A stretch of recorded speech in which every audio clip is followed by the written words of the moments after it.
Mega love shoutout! Welcome back to my YouTube channel and welcome back to my kitchen. Ayan, magluluto po ako ngayon ng beef Paris. Ayan, ito-try ko po yung beef Paris na yan kasi gusto ko talagang kumain ng Paris pero hindi ko magawa. Kaya nag-studio talaga ako kung ano ba talaga itong Paris na to. Kaya ipakita ko sa inyo ang aking version ng beef Paris. Let's go! Ayan mga kasam, ito po ang ating ingredients ng ating beef Paris. Sana all. Mapasana all talaga tayo dahil may Paris ang ating pagkain. Charot. Anyway, mga kasam, ang ingredients ay oil. Konti lang na oil ang ilalagay sa paggisa lang po ng ating ricados. And of course, ang ating beef, ang kinuha ko po na part ng beef is the brisket. Brisket because mas masarap, merong taba-taba, ugat-ugat sa beef. Ayan, at ang ating water, ito, dapat maraming water para magpapalambot dito. And then, ang green onions, and then, this one is 1.5 large onions na hinihiwa. And garlic means garlic, 2 teaspoon. And ang ating ginger. Ayan, tinansya ko lang yan. And then 1/4 of, cornstarch. At ang last but not the least, the black pepper and the brown sugar. But meron pa talagang last ay ang magpapasarap ng ating beef Paris ay ang magic sarap. Ayan lang po ang ating mga ingredients ng ating beef Paris. I-try po natin kung makukuha kaya natin ang ating nilalasap na Paris. Okay, this is it. Let's go mga kaasam. Thank you. Let's start cooking.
Pot or ang ating kaldero. Itong gagamitin natin kasi yan din ang lalagyan natin ng maraming tubig para mas masarap ang tender na beef. Okay, painitin tapos ilalagay na ang oil. Ayan na, mainit na mga kaasam. Mainit na. Lagay na natin ang ating konting oil lang. Ayan, mainit na.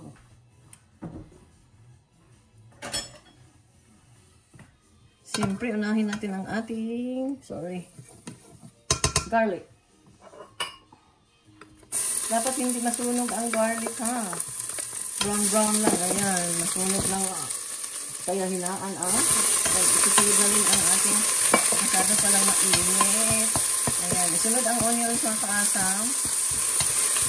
Brown lang ang garlic para hindi siya mapakit. Dahil ito na ang garlic. Ilalagay na natin ang beef, mga kaasam. Pugas na po yung beef na yan. Medyo na palang init. Ayan, mga kaasam.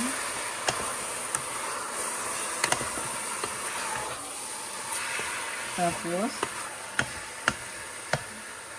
ayan. And then, dahil mahilig po ako ng anghang, lalagyan ko po siya. Wala siya sa ingredients, pero lalagyan ko po siya ng, ito mga kaasam. Chili. Crushed chili, okay? Lalagay ko yan. And then, nalagay ko na ang, this one mga kaasam, black pepper. Dapat kasi isang to eh.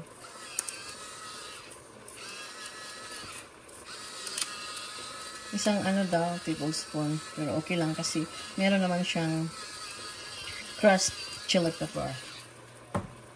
Diba? Maanghang na rin. Pwede din naman yung buong talaga, black pepper. Okay, sunod natin ang brown sugar. Brown sugar mga kaasam.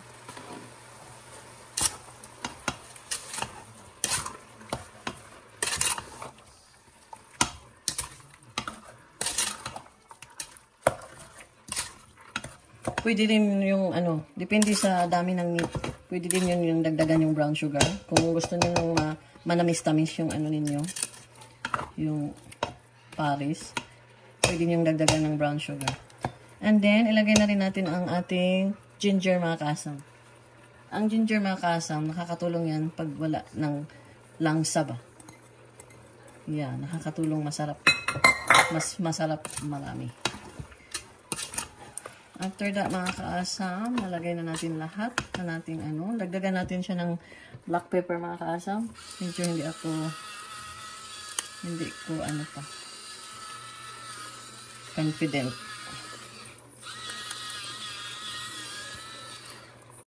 Ayan na mga kaasam. And then, ilalagay na natin ang ating water. Pakuluin hanggang siyang lumambot. Okay.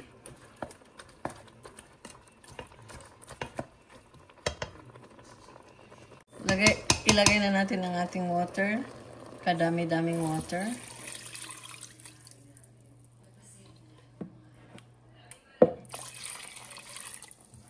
Ayan, papalambutin natin siya mga kaasam, okay?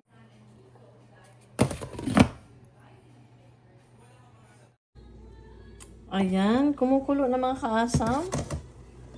Ang bango. Naamoy ko yung garlic, onions at saka ginger. Ayan mga kaasam, ngayon kumukulo na siya mga kaasam. Dahan-dahanan na lang natin ang ating apoy para mas mabilis ang paglambot. Ganun daw yun eh. Slower, the more quicker na malalambot. Okay, tatakpan natin at ibaba natin ang ating apoy. Lagay natin sa low. Ayan. Habang kumukulo yan, hihiwa tayo ng ating sibuyas.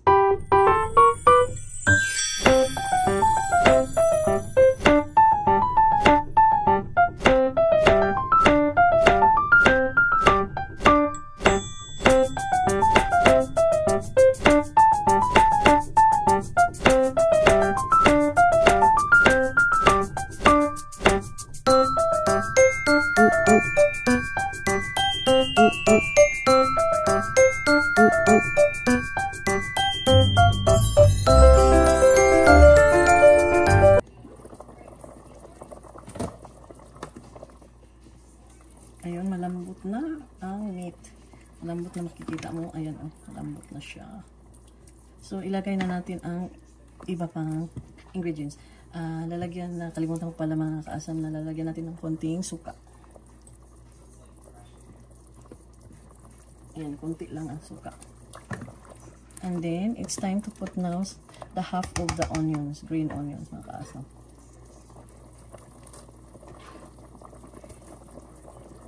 Ayan.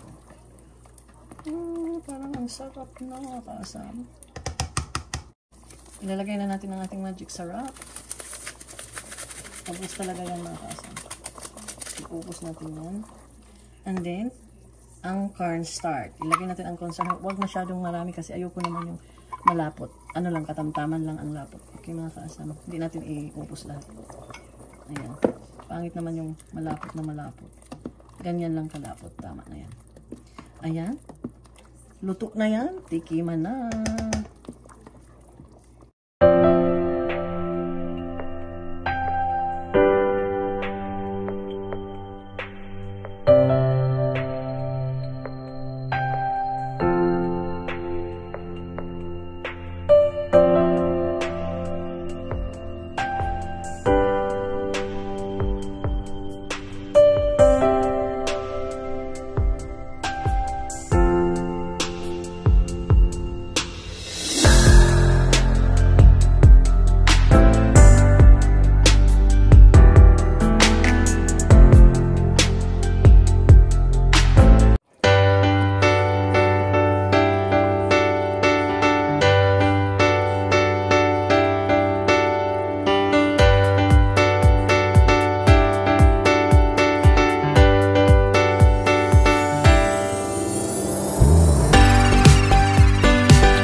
Tikima na, how is it? Good chicken. Good. What's this one? Singer? Ito na, first time ako makatikim ng aking beef Paris daw ito.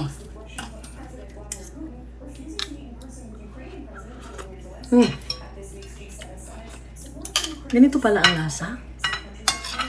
Ano yung tamis ng brown sugar? I just put brown sugar. Yeah. I got some in the garden. There's two big onions. Just green onions. Really? Yeah. Oh my god. And then there's a bunch of them. Masarap daw ito sa sa sinangag. Pero kahit hindi sinangag, ang kinain ko masarap pala. Matamis-tamis siya ba? Yung brown sugar at saka yung magic sarap na nag-away para silang nag-meet together. Sarap. First time, hindi pa kasi ako nakatikim ng ganito doon sa Pinas. Kaya I'm so curious, how does it taste? So, I just, follow the ingredients and this is it. Sarap. Tapos ang tawag dito, mas lalo siya masarap pag siningag. Lalo na yung taba ng meat. At saka ang lambot ng meat. Oh my God. Kaya ayan, successful.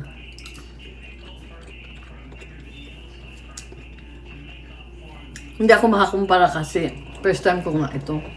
Ako pa talaga ang nagluto. Kaya, ayan. Masarap pala ang Paris.